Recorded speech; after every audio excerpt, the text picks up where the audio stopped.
휴가를 나가서 시민들을 돕다가 폭행당한 해병대 병사들의 소식을 들은 최초의 투스타 여성 해병대 사단장이 부대를 이끌고 조폭들을 박살내고 참교육하는 이야기입니다.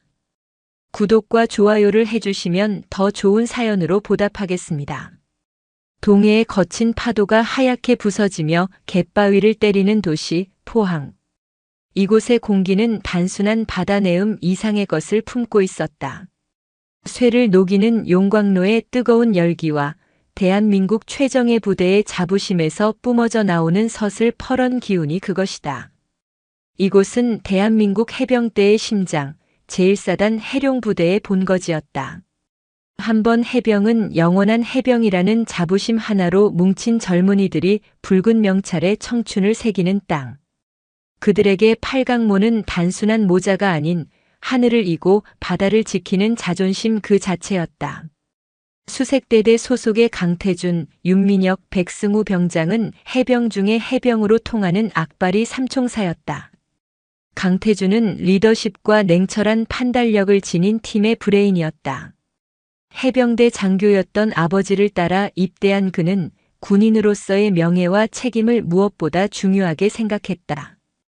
윤민혁은 지옥 같은 훈련 중에도 농담을 던질 줄 아는 천성의 유쾌함을 지녔다.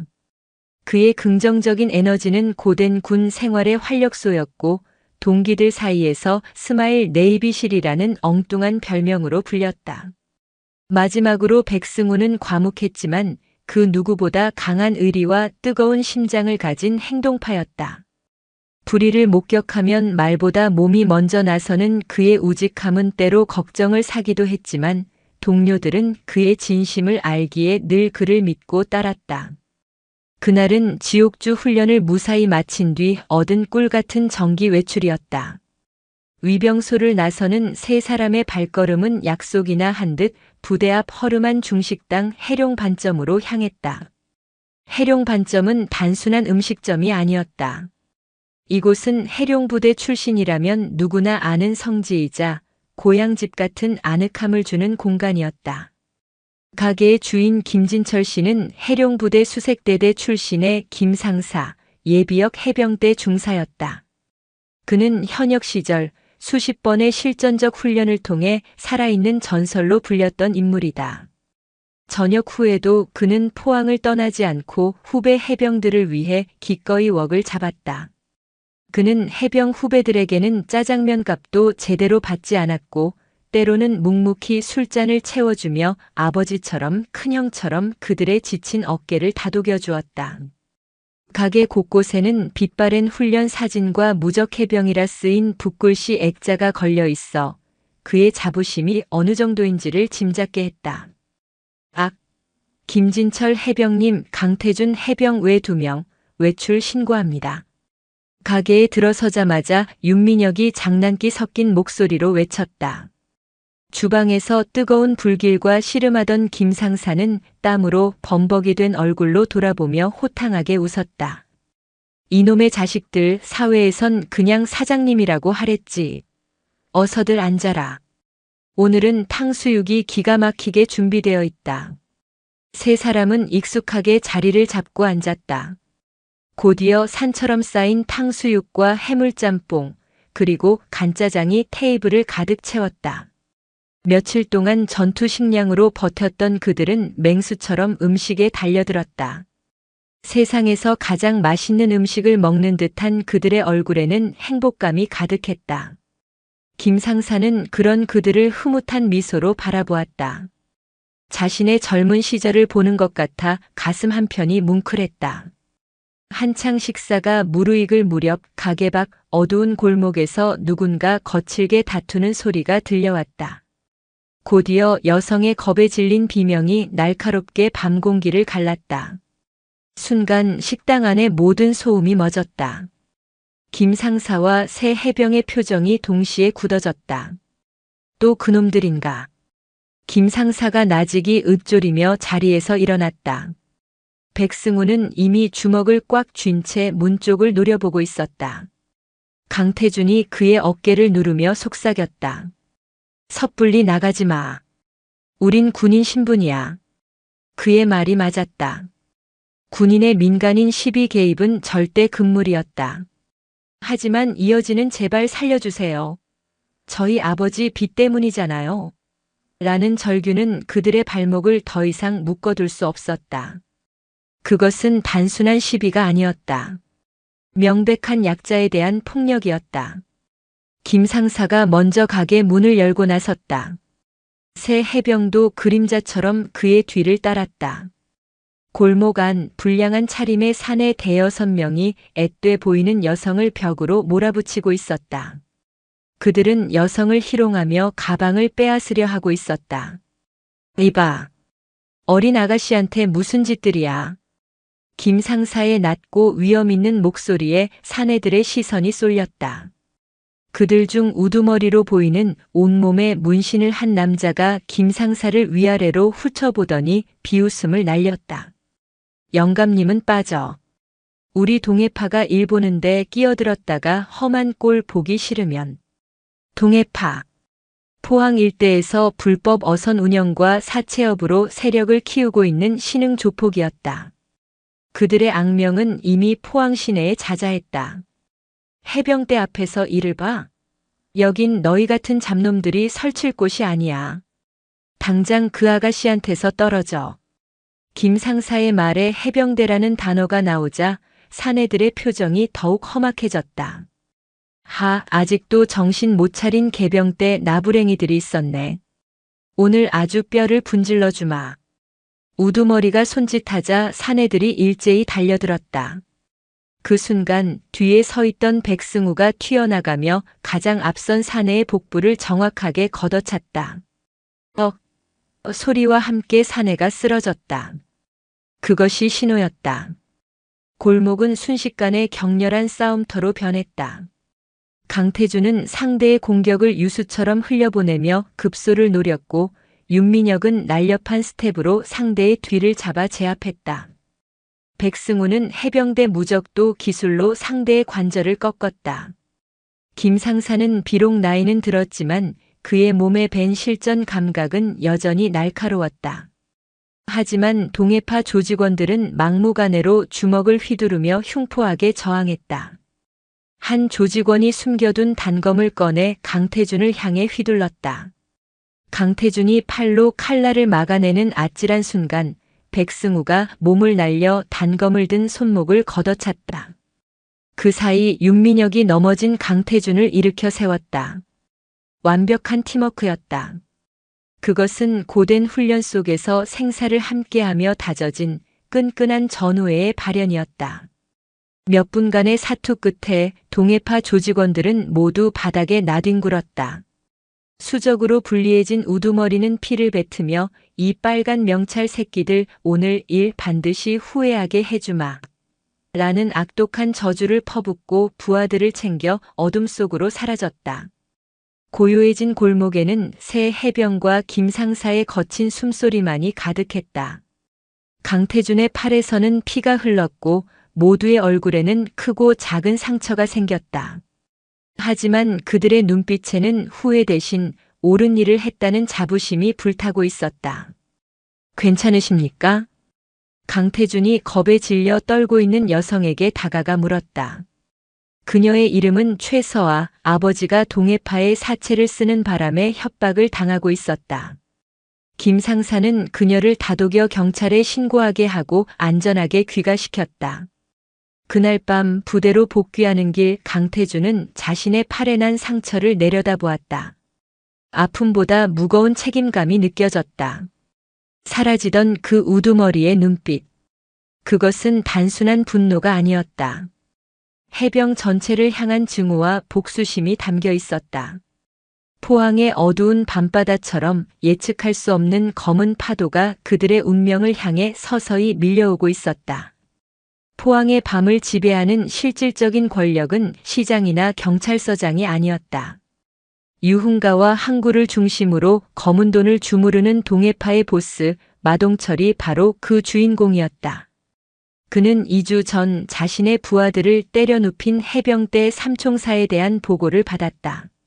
마동철은 단순한 조폭 두목이 아니었다. 그는 뛰어난 사업 수완과 잔인한 폭력성을 겸비한 인물로 지역 정치인과 경찰 고위층의 두터운 인맥을 구축해 놓고 있었다. 그에게 해병대는 눈엣 가시 같은 존재였다. 혈기왕성한 젊은이들이 자신의 사업에 사사건건 방해가 되었고 무엇보다 그들의 군인이라는 신분이 자신의 권위에 대한 도전처럼 느껴졌기 때문이다. 그래서 그 빨간 명찰 새끼들이랑 그 영감탱이가 아직도 포항 땅을 밟고 있단 말이지. 호화로운 룸살롱 안 마동철이 두꺼운 시가를 입에 문 채 나직이 물었다. 그의 앞에는 무릎을 꿇은 부하들이 머리를 조아리고 있었다. 찾아봤습니다, 형님. 해룡부대 수색대대 놈들이고 그 영감은 같은 부대 출신 예비역이라고 합니다. 해룡반점이라는 중국집을 운영하고 있습니다. 해룡반점? 부대 이름까지 따다 쓸 정도로 자부심이 넘치시나 봐. 마동철의 입가에 비릿한 미소가 걸렸다. 그의 눈빛은 동해의 겨울 바다처럼 차갑고 잔인했다. 본보기를 보여줘야지. 감히 이 마동철의 심기를 건드리면 어떻게 되는지 포항 전체가 똑똑히 보게 만들어. 특히 그놈들이 신성시하는 해병 정신인지 나발인지 내가 직접 짓밟아주지. 그는 부하에게 은밀한 지시를 내렸다. 목표는 단순한 폭력이 아니었다. 해병대의 상징과 자존심을 공개적으로 그리고 처참하게 유린하는 것이 그의 계획이었다. 그날은 해룡부대 창설 기념일과 주말이 겹쳐 부대 전체가 축제 분위기 속에서 특별 외박을 대거 허가한 날이었다. 강태준 삼총사 역시 외출을 나와 해룡반점에서 김상사와 조촐한 기념 파티를 하고 있었다. 밤 10시. 즐거운 대화가 오가던 그때 가게 문이 부서져라 열리며 쇠 파이프와 야구방망이를 든 검은 무리가 들이닥쳤다. 20명은 좋게 넘어 보이는 인원이었다. 선두에는 마동철이 서 있었다. 오랜만이다. 빨간 명찰 나부랭이들아. 그리고 영감님도. 김상사와 새 해병은 즉시 전투 태세를 갖췄다. 하지만 상대는 수적으로 압도적이었고 손에는 살벌한 흉기까지 들려 있었다. 가게 안에 있는 해병대 관련된 건 모조리 부숴버려. 그리고 저놈들 팔다리 하나씩 기념으로 가져가자. 마동철의 명령과 함께 아수라장이 펼쳐졌다. 조직원들은 가게의 테이블과 의자를 닥치는 대로 부쉈다. 벽에 걸린 훈련 사진들은 찢겨나갔고 무적해병 액자는 마동철의 발에 짓밟혀 산산조각 났다. 그 모습에 이성을 잃은 백승우가 포효하며 달려들었지만 날아오는 쇠 파이프에 머리를 맞고 쓰러졌다. 승우야. 강태준과 윤민혁이 그에게 달려갔지만 이미 그들도 수많은 조직원들에게 둘러싸여 속수무책으로 폭행당하기 시작했다. 김상사는 늙은 사자처럼 끝까지 저항했지만 그의 머리 위로 야구방망이가 무자비하게 내리꽂혔다. 이 영감탱이 손 다시는 웡 못 잡게 만들어. 마동철의 잔인한 외침과 함께 김상사의 양손 위로 쇠 파이프가 수차례 떨어졌다. 뼈가 으스러지는 둔탁한 소리가 가게 안에 울려 퍼졌다. 잠시 후 가게는 폭풍이 휩쓸고 간 폐허처럼 변했다. 비투성이가 된 새 해병과 의식을 잃은 김상사만이 바닥에 쓰러져 있었다. 마동철은 윤민혁의 머리에서 떨어진 팔강모를 집어들었다. 그는 담뱃불로 팔강모의 앵카 해병대 상징을 지져 녹여버린 뒤 바닥에 던지고 구둣발로 비벼 지식였다. 이게 너희들이 자랑하는 해병 정신의 값이다. 앞으로 포항에서 빨간 명찰 달고 까부는 놈들은 이렇게 될 줄 알아라. 그들은 유유히 가게를 빠져나갔다. 신고를 받고 출동한 경찰의 대응은 미온적이기 짝이 없었다. 그들은 현장을 대충 둘러보고 쓰러진 해병들을 귀찮다는 듯이 바라볼 뿐이었다. 마동철의 영향력이 어디까지 미치고 있는지 보여주는 명백한 증거였다. 사건의 결과는 참혹했다. 김상사는 양손 복합 골절 및 두개골 함몰이라는 치명상을 입었고 의사는 그가 다시 깨어날 수 있을지 장담할 수 없다고 했다. 백승우는 심한 뇌진탕, 윤민혁은 다리가 부러졌고 강태준은 갈비뼈 골절과 온몸에 타박상을 입었다. 하지만 그들을 더욱 절망하게 한 것은 부대의 반응이었다. 사건은 군인의 민간인 집단 패싸움으로 보고되었고 마동철 측은 술에 취한 해병들이 먼저 시비를 걸었다는 거짓 진술을 했다. 부패한 경찰은 그들의 진술을 그대로 군 헌병대에 넘겼다. 졸지의 피해자에서 가해자로 둔갑한 그들에게 돌아온 것은 위로가 아닌 징계위원회 회부 통보였다. 군인의 명예를 더럽힌 행위에 대해 엄중히 책임을 묻겠다. 징계위원회의 차가운 선언에 강태준은 피가 거꾸로 솟는 것 같았다. 옳은 일을 한 대가가 이것이란 말인가. 해병의 자부심을 지키려 한 결과가 짓밟힌 팔강모와 문제아라는 낙인이란 말인가. 국가와 조직에 대한 그의 신념이 검은 파도에 휩쓸려 산산조각 나고 있었다. 그리고 이 모든 비극은 이제 막 해병대 역사의 새로운 장을 연 한 여성 지휘관의 귀에 조용히 그러나 무겁게 보고되고 있었다. 해병대 제1사단장실. 동해의 푸른 바다가 한눈에 내려다 보이는 그곳의 주인은 차수연 소장이었다. 대한민국 해병대 창설 이래 최초의 여성 투스타 장군. 그녀는 남성들의 전유물이었던 해병대에서 그것도 가장 험하다는 전투부대 지휘관 자리에 오른 살아있는 신화였다. 그녀의 별명은 독사. 한번 목표를 정하면 반드시 목을 물어 끊어버리는 그녀의 지독하고 치밀한 지휘 스타일 때문에 붙은 별명이었다. 하지만 그녀의 부하들은 알고 있었다.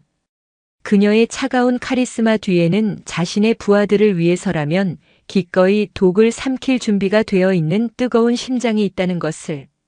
차수연 소장은 사관학교 시절부터 전설이었다.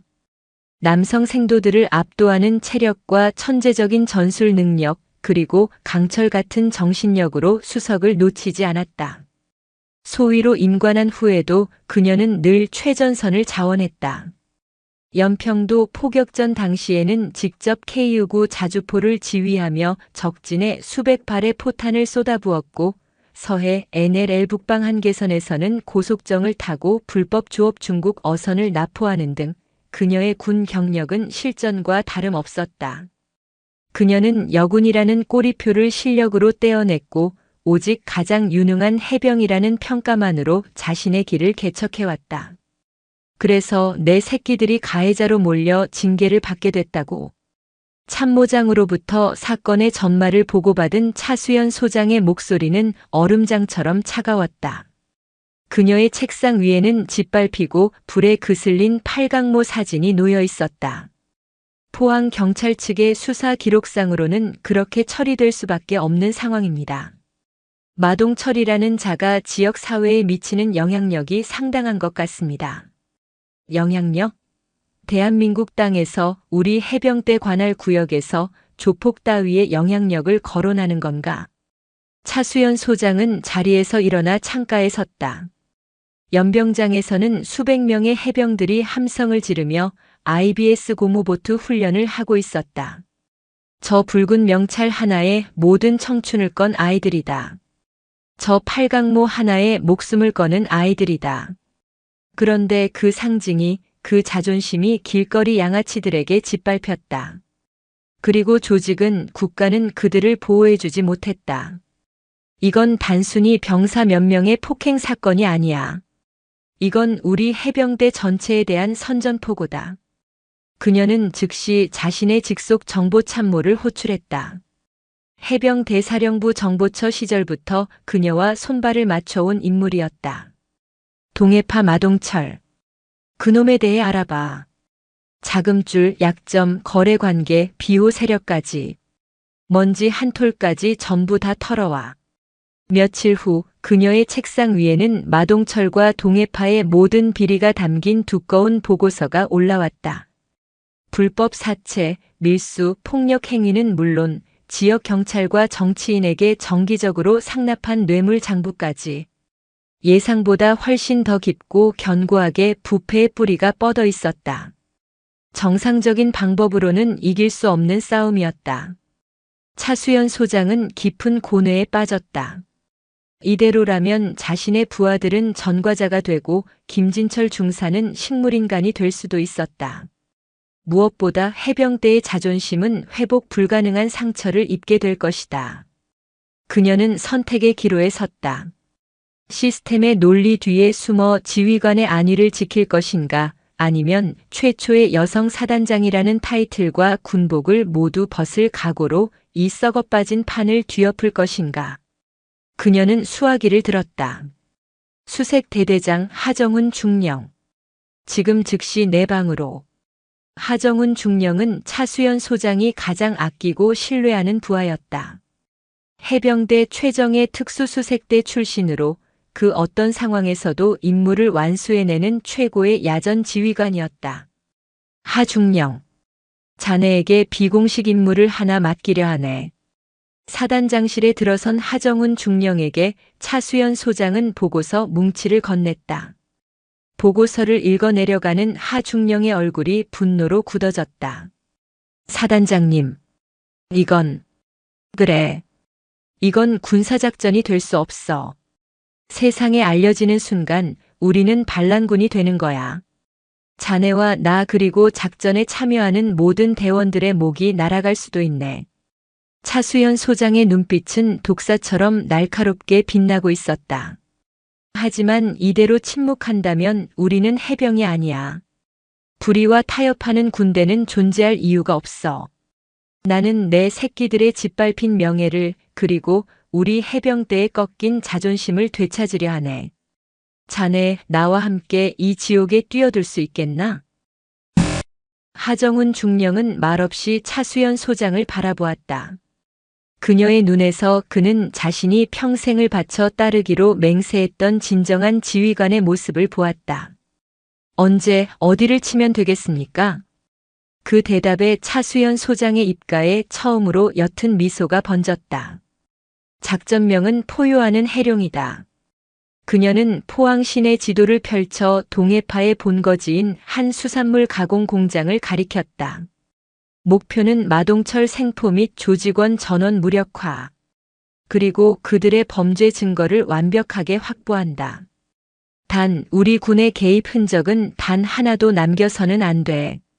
동이 트기 전에 바다의 용이 포효하며 모든 어둠을 삼켜버리는 거야. 그녀의 강철 같은 결단 아래 해병대 역사상 가장 위험하고 은밀한 작전이 조용히 준비되기 시작했다. 칠흑 같은 포항의 밤바다 위로 이제 막 깨어난 바다의 용이 거대한 포효를 준비하고 있었다. 디데이 새벽 2시.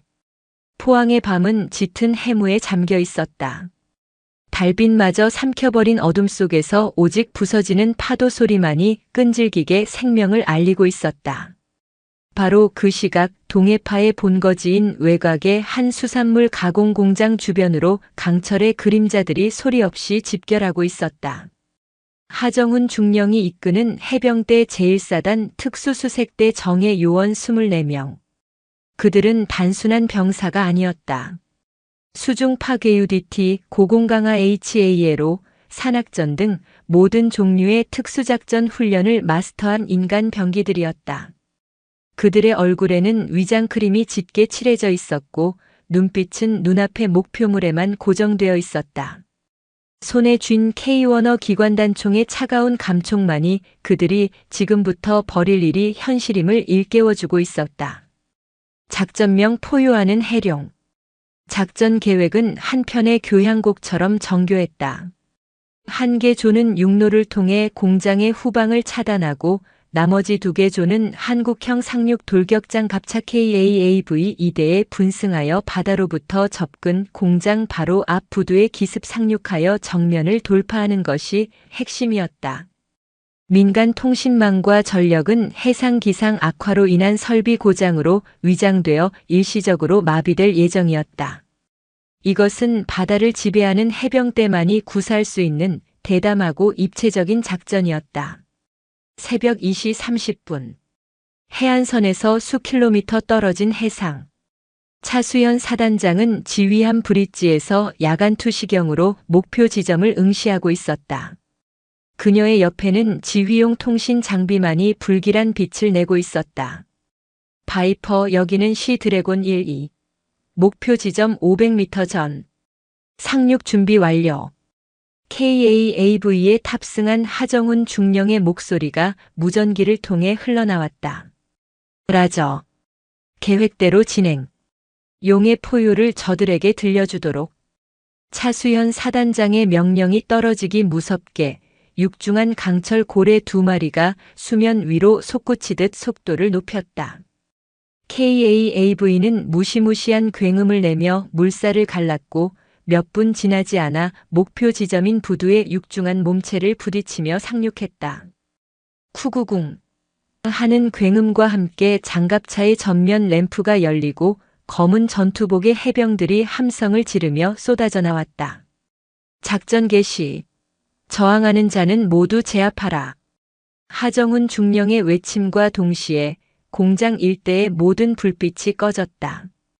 완전한 혼돈 속에서 오직 해병들의 녹색 야간 투시경만이 섬뜩하게 빛을 발했다.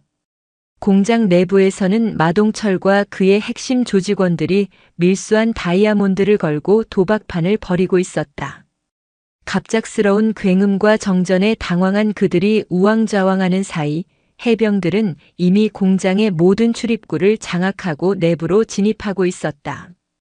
뭐야? 어디서 총소리가? 으악! 군인이다. 조직원들은 필사적으로 저항하려 했지만 상대는 동네 양아치가 아니었다. 해병 수색대원들의 움직임은 보이지 않는 거대한 파도와 같았다. 그들은 2~3명이 한 조를 이루어 서로의 사각을 완벽하게 엄호하며 전진했다. 총성은 거의 울리지 않았다. 퍽 하는 둔탁한 소리와 함께 조직원들이 쓰러져 나갔고 신속하게 손목에 케이블 타이가 채워졌다. 분노를 앞세운 폭력이 아닌 철저히 훈련된 냉철한 제압이었다. 작전의 최종 목표인 마동철은 3층 사무실에서 이 모든 상황을 창밖으로 지켜보고 있었다. 그는 경악을 금치 못했다. 경찰이 아닌 군대, 그것도 해병대 최정예 부대가 자신을 치러 올 줄은 꿈에도 상상하지 못했다. 그는 즉시 비밀 통로를 통해 도주하려 했다. 하지만 사무실 문이 폭약에 의해 산산조각 나며 그의 앞을 가로막았다. 쾅! 연기와 함께 하정훈 중령과 대원들이 들이닥쳤다. 마동철, 내 놈을 체포한다.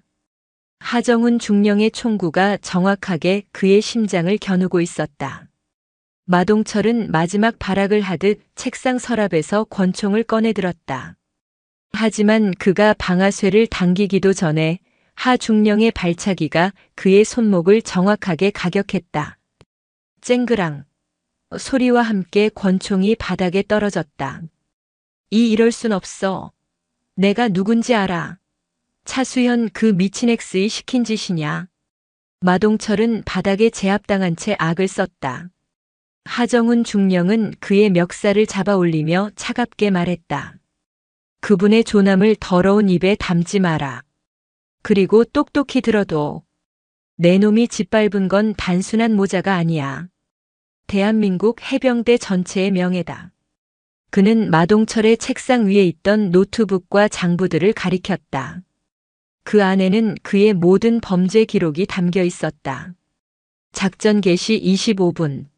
마동철을 포함한 동해파 핵심 조직원 32명 전원 체포. 밀수품 및 불법 장부 확보 완료. 해병대 측 피해 전무. 완벽한 승리였다. 대원들은 포로와 증거물들을 싣고 다시 KAAV에 올라 어둠 속으로 사라졌다. 마치 하룻밤의 꿈처럼 포효하던 바다의 용은 모든 것을 삼키고 다시 깊은 침묵 속으로 잠겨들었다. 모든 것이 끝났다고 생각한 순간 부두를 떠나던 하정훈 중령의 눈에 무언가 들어왔다. 공장 건너편 낡은 등대 꼭대기에서 깜빡이는 작은 빨간 불빛. 사설 해양 관측용으로 설치된 CCTV였다. 작전 전 브리핑에는 없던 변수였다. 그의 등줄기에 차가운 식은땀이 흘렀다. 용의 포효는 예기치 못한 증인의 눈에 고스란히 기록되고 말았다. 다음 날 대한민국은 거대한 충격에 휩싸였다. 한 유력 정치인의 폭로 기자회견을 통해 해병대, 포항 민간사업체 무단 침입 및 집단 폭행이라는 제목의 영상이 공개된 것이다. 그 영상은 바로 등대 CCTV에 찍힌 포효하는 해룡 작전이었다. 어둠 속에서 장갑차가 무트로 올라오고 무장한 군인들이 건물을 습격하는 장면은 그 자체로 충격적이었다. 영상은 교묘하게 편집되어 해병들이 일방적으로 민간인들을 폭행하고 기물을 파손하는 것처럼 보이게 만들었다. 폭로한 정치인은 해병대 최초의 여성 사단장이 부임하더니 군 기강이 땅에 떨어져 군대가 조폭처럼 민간인을 겁박하고 있다며 차수연 사단장을 직접 겨냥했다. 언론은 기다렸다는 듯이 달려들었다. 특히 그녀가 여성이라는 점은 아주 좋은 먹잇감이었다. 감정 컨트롤 못하는 여성 지휘관, 최정예 부대 사유화, 철의 여인인가, 독재자인가, 남성 중심의 군 조직, 여성 리더십의 한계 노출 등 인신공격에 가까운 자극적인 헤드라인이 신문과 방송을 도배했다. 여론은 걷잡을 수 없이 악화되었다. 상황을 최악으로 치닫게 한 것은 마동철의 피해자 쇼였다. 그는 휠체어에 앉아 온몸에 붕대를 감은 채로 나타나 해병대가 자신들의 구역 상권을 장악하기 위해 나 같은 힘없는 지역 사업가를 짓밟았다고 눈물로 호소했다. 그는 자신을 군홧발에 짓밟힌 선량한 시민으로 차수연 사단장을 자신의 앞길을 막는 경쟁자를 제거하기 위해 군대를 동원한 파렴치한으로 둔갑시켰다. 국방부는 발칵 뒤집혔다.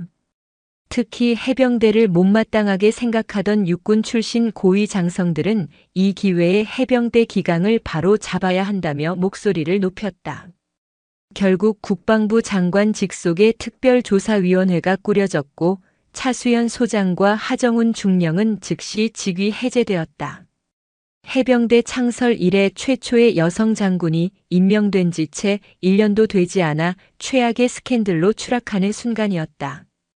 의무대 병실 깁스를 한 채 TV를 보던 강태준, 윤민혁, 백승우는 할 말을 잃었다.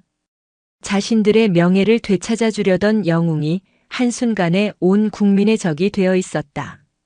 죄책감과 분노가 뒤섞여 심장이 터질 것 같았다. 차수연 소장은 국방부 검찰단에서 혹독한 조사를 받았다. 피고인은 여성으로서의 감정적인 판단으로 군 조직의 근간을 흔든 것 아닙니까? 조사관의 모욕적인 질문에 그녀는 대답하지 않았다. 다만 강철 같은 눈빛으로 그를 쏘아볼 뿐이었다. 그녀는 자신의 행동이 가져올 후폭풍을 예상했다. 하지만 그 파도가 이토록 더럽고 비열한 방식으로 자신을 공격할 줄은 몰랐다. 그녀가 평생을 바쳐 쌓아 올린 모든 것이 여자라는 프레임 안에서 무너져 내리고 있었다. 강철은 부서지는가? 텅 빈 관사에서 군복을 내려다보던 그녀는 스스로에게 물었다. 단 한 번도 약한 모습을 보인 적 없던 그녀의 눈시울이 처음으로 뜨겁게 젖어들었다. 역풍은 너무나도 거셌고 그녀를 지지해줄 사람은 아무도 없는 듯했다. 온 세상이 차수연 소장에게 등을 돌렸을 때 가장 먼저 움직인 것은 결코 배신하지 않는 동지들이었다. 바로 한 번 해병은 영원한 해병이라는 신념으로 뭉친 100만 예비역들이었다. 시작은 병상에 누워있던 김진철 상사였다. 의식을 되찾은 그는 부러진 손으로 후배 해병에게 부탁해 자신의 목소리를 녹음했다. 해병대 예비역 김진철입니다. 짓밟힌 팔강모의 진실을 고발합니다. 그이한 목소리에는 사건의 전말과 마동철의 만행, 그리고 차수연 사단장에 대한 절절한 믿음이 담겨 있었다. 이 녹음 파일은 해병대 전후회 전국 총연합 네트워크를 통해 순식간에 퍼져나갔다. 파일 끝에는 이런 문구가 붙어 있었다. 우리의 명예는 우리 스스로 지킨다. 우리의 사단장님을 우리가 구한다. 붉은 명찰의 이름으로 맹세한다. 전국의 해병대 예비역들이 들고 일어났다. 그들은 국방부와 언론사에 항해 전화를 퍼부었고 국회 앞에서는 수백 명의 예비역들이 각 잡힌 자세로 침묵 시위를 벌였다. 그들의 가슴에는 차수연 사단장은 무죄다라는 피켓이 걸려 있었다. 이것은 무질서한 분노 표출이 아니었다. 잘 훈련된 군대처럼 그들은 조직적으로 그리고 질서정연하게 자신들의 목소리를 내기 시작했다. 두 번째 불씨는 강태준에게서 타올랐다. 그는 더 이상 시스템을 믿을 수 없었다. 그는 예비역 장교인 아버지에게 연락해 군을 이해하고 권력에 굴하지 않을 언론인을 수소문했다. 아버지는 과거 종군 기자로 이름을 날렸던 한올로 언론인을 소개해 주었다. 강태준은 그 언론인에게 자신들이 겪었던 모든 일과 하정운 중령이 작전 직후 등대 CCTV를 발견하고 고뇌했다는 사실까지 털어놓았다. 그는 직감했다. 그 영상이 공개된 과정에 분명 무언가 정치적 음모가 도사리고 있음을. 그리고 마침내 가장 결정적인 불씨가 피어올랐다. 바로 피해자 최서아 씨였다. 그녀는 자신 때문에 벌어진 이 모든 사태에 죄책감을 느끼며 숨어 지냈다. 하지만 길거리에서 침묵 시위를 벌이는 수많은 해병 예비역들을 보고 결심을 굳혔다. 자신 한 사람의 비겁함 때문에 저 많은 이들의 명예가 더럽혀지게 둘 수는 없었다. 그녀는 강태준이 연결해준 원로 언론인에게 직접 연락했다. 제가 증언하겠습니다. 제 얼굴과 이름을 모두 공개해도 좋습니다. 진실을 밝힐 수만 있다면요. 전국을 뒤덮은 역풍 속에서 꺼지지 않는 불씨들이 하나둘 모여들고 있었다. 그것은 한번 새기면 영원히 지워지지 않는 붉은 명찰의 맹세였고 어떤 어둠 속에서도 길을 찾는 해병대의 불굴의 정신이었다. 강철로 만들어진 배가 폭풍우를 만나 잠시 휘청일 수는 있어도 결코 부서지거나 침몰하지 않는다는 것을 그들은 온몸으로 증명하기 시작했다. 거대한 반격의 서막이 오르고 있었다. 전국에서 들불처럼 번진 해병대 예비역들의 조직적인 저항은 여론의 흐름에 균열을 내기 시작했다. 하지만 마동철과 그 배후 세력이 쌓아올린 거짓의 요새는 여전히 견고했다. 그 요새를 무너뜨리기 위해서는 일개 보병부대의 돌격이 아닌 하늘과 바다에서 동시에 펼쳐지는 입체적인 상륙작전이 필요했다. 그리고 그 작전의 총지휘관은 군번은 없지만 기자 정신으로 평생을 살아온 원로 언론인 황철민이었다. 강태준의 아버지로부터 사건의 전말을 전해들은 황철민 기자는 직감했다. 이것은 단순한 군부대 스캔들이 아니라 지역 토착 비리 세력과 부패한 공권력 그리고 정치적 야심이 결합된 거대한 게이트임을. 그는 자신의 모든 인맥과 취재력을 동원하여 진실 상륙 작전을 개시했다. 작전의 시작은 그가 발행하는 심층 보도 전문 온라인 매체에 올라온 한 편의 탐사 기사였다. 제목은 강철은 어떻게 짓밟혔는가, 포항 게이트와 차수연 장군 마녀 사냥의 전말. 기사는 마동철의 과거 범죄 기록부터 시작해 동해파가 어떻게 포항의 경제를 좀먹어왔는지, 그리고 지역 경찰과 정치인들이 어떻게 그의 비호 세력 역할을 했는지를 방대한 자료와 익명의 증언들을 통해 낱낱이 고발했다. 특히 기사는 등대 CCTV 영상이 폭로된 과정을 집요하게 추적했다. 영상이 마동철의 비호를 받던 현역 국회의원의 경쟁자에게 유출되었고 그 경쟁자가 영상을 악의적으로 편집하여 정치적 호재로 이용했음을 밝혀냈다. 차수연 사단장은 거대한 음모의 희생양이었음이 명백해졌다. 그리고 기사가 공개된 같은 날 밤 9시 황철민 기자가 제작한 TV 시사 다큐멘터리 심연의 기록이 방영되었다. 방송의 파괴력은 상상을 초월했다. 방송은 병상에 누운 김진철 상사의 허스키한 목소리로 시작되었다. 그는 카메라를 보며 짓밟힌 팔강모에 대해 이야기했다. 저 모자는 그냥 모자가 아닙니다. 내 청춘이고 내 조국이고 내 새끼들의 목숨입니다. 그걸 저놈들이 짓밟았습니다. 그의 눈에서 흐르는 눈물은 시청자들의 가슴을 후벼 팠다. 곧이어 얼굴과 이름을 모두 공개한 최서아 씨가 화면에 나타났다. 그녀는 두려움을 이겨낸 단단한 목소리로 그날 밤의 진실을 증언했다. 그녀의 용기 있는 고백은 마동철이 구축한 선량한 피해자라는 허상을 완벽하게 파괴했다. 다큐의 백미는 군사 전문가가 포효하는 해룡작전 영상을 분석하는 장면이었다. 전문가는 해병들의 움직임이 얼마나 절제되고 훈련된 것인지를 설명했다. 이것은 폭력이 아닙니다. 교과서에 실릴 만큼 완벽한 비살상 제압 작전입니다. 저항하는 범죄 용의자를 최소한의 물리력으로 제압하는 가장 이상적인 모델입니다. 그의 분석은 군대의 집단 폭행이라는 언론의 프레임을 단숨에 뒤집었다. 방송이 끝나자 대한민국은 용광로처럼 들끓었다. 국민들은 거대한 거짓에 속았다는 배신감과 불의에 맞선 군인들을 마녀 사냥했다는 죄책감에 분노했다. 차수연 장군님 지켜드리지 못해 죄송합니다라는 실시간 검색어가 포털 사이트를 장악했고 국방부와 청와대 그리고 해당 언론사들의 서버는 다운되었다. 진실의 상륙작전은 대성공이었다.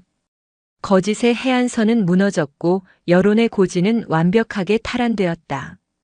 이제 남은 것은 법정이라는 최후의 고지에서 정의의 깃발을 꽂는 일뿐이었다.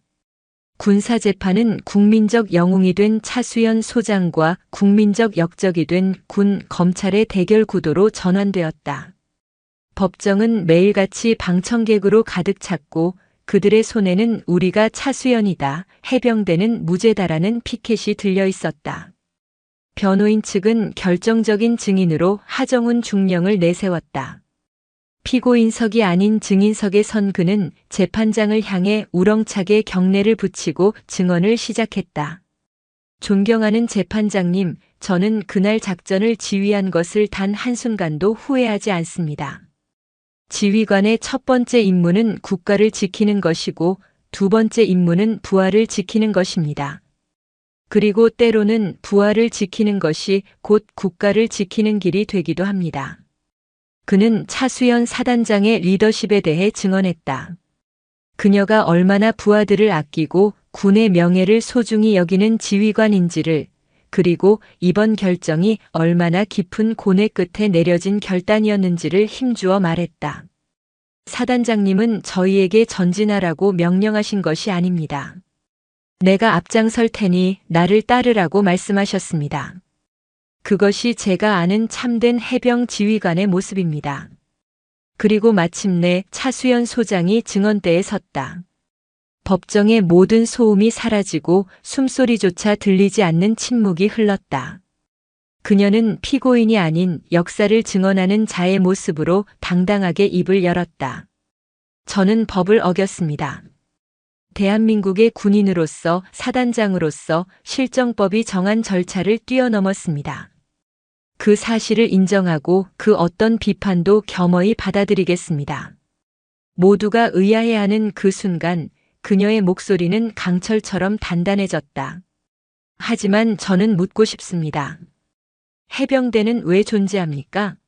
우리는 국가가 가장 필요로 할 때 가장 먼저 가장 위험한 곳으로 뛰어들기 위해 존재합니다. 우리의 존재 이유는 안락한 평시가 아닌 극한의 위기 속에서 증명됩니다. 그녀의 시선이 배심원과 재판장을 향했다.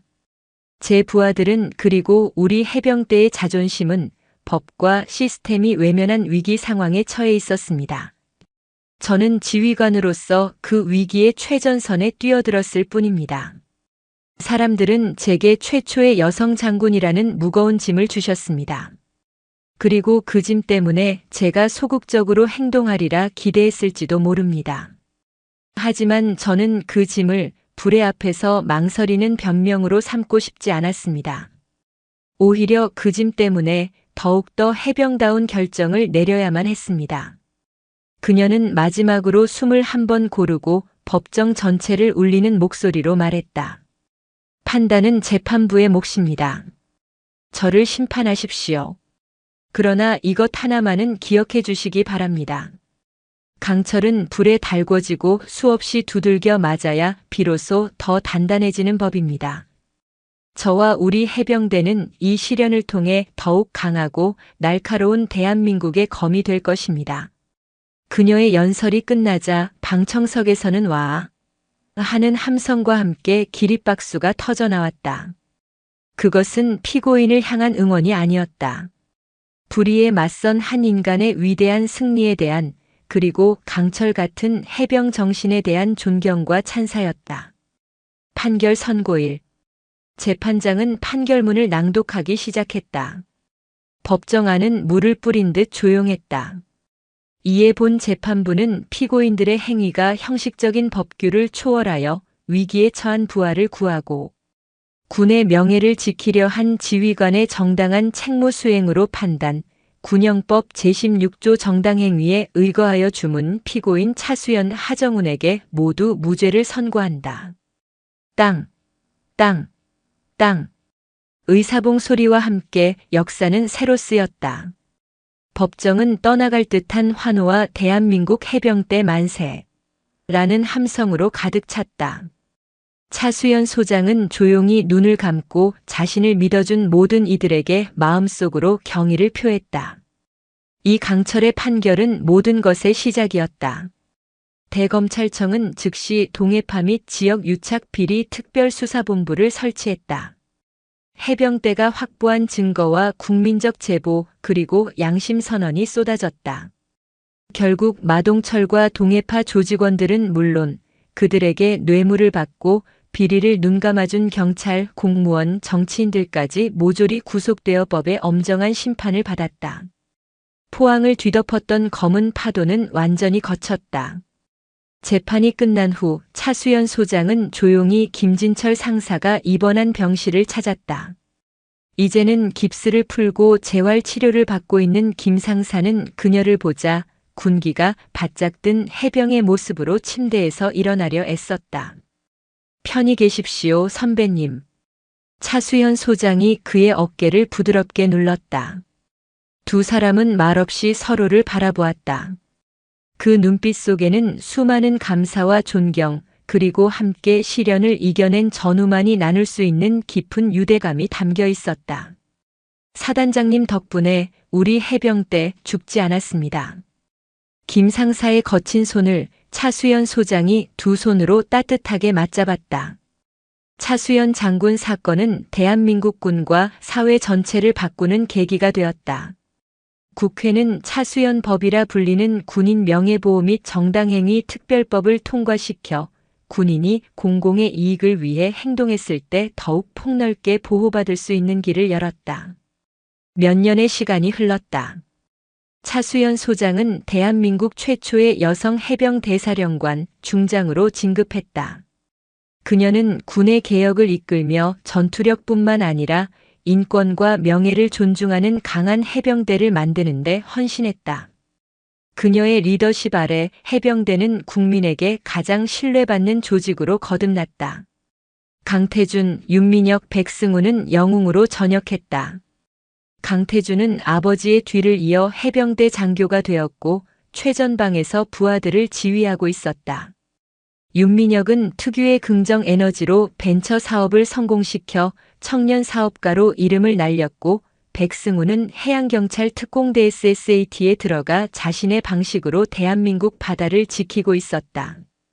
포항의 해룡 반점은 해병대의 성지가 되었다. 김진철 상사는 가게를 해병대 전후복지회관에 기증했고 이곳은 전역한 해병들의 쉼터이자 현역 장병들의 따뜻한 고향집이 되어주었다. 어느 맑은 가을날 해병대 창설 기념일을 맞아 대규모 상륙 훈련이 포항 앞바다에서 펼쳐졌다. 해병 대사령관 차수연 중장은 지휘함 함교에서 훈련을 지켜보고 있었다. 그때 한 명의 젊은 장교가 다가와 훈련 상황을 보고했다.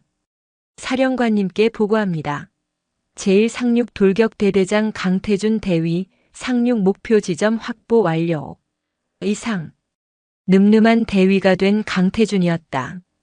차수연 사령관은 말없이 그의 어깨를 두드려 주었다. 그녀의 시선은 강태준 너머 수평선을 향해 있었다. 파도를 가르며 전진하는 수많은 상륙 장갑차와 그 위에서 포효하는 젊은 해병들의 모습이 보였다. 불의의 파도에 맞서 시작되었던 한 지휘관의 고독한 싸움은 이제 100만 해병의 거대한 함성이 되어 새로운 역사의 항해를 시작하고 있었다. 강철의 포효는 대한민국 바다 위에서 영원히 계속될 것이었다. 오늘도 요지경 사연을 잘 들어주셔서 감사합니다.